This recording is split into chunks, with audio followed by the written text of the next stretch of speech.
Hello guys, welcome back to our channel সোনিয়ান শাহি। তো আজ একটা হেলদি রেসিপি নিয়ে তোমাদের সাথে এসেছি। সকালবেলা আমার গুড মর্নিং শুরু হয়ে গেছে পুজোর সাথে। তো ঠাকুরের পুজো অর্চনা করে তারপরে চলে যাব কিচেনে।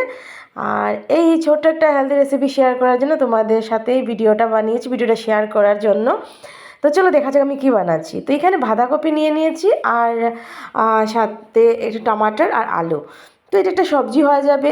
যেহেতু আমি পরাটা বানাচ্ছি, তোমরা প্রথমেই দেখতে পেয়েছো। তো পরাটার জন্য সবজি দরকার, হয় মানে এই তিনটা উপকরণই কেটেছি, একটা নর্মাল সবজি হয়ে যাবে। আর এখানে একটা পাত্রতে আমি নিয়ে নিয়েছি অল্প আটা। এখানেই হলো মেন কথা, এই আটাটা আমাদের জবের আটা নয়, এটা হলো বাজরা আটা।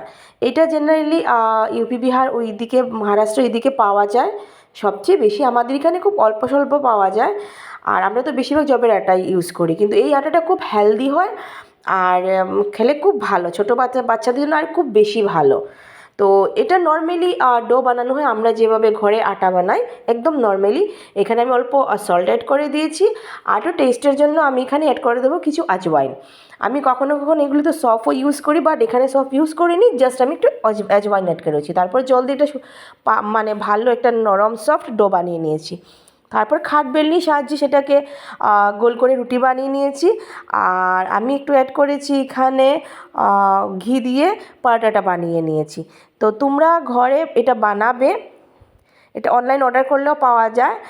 আর খেয়ে আমাকে জানাবে কমেন্টে যে কীরকম লাগলো। Tata, bye bye.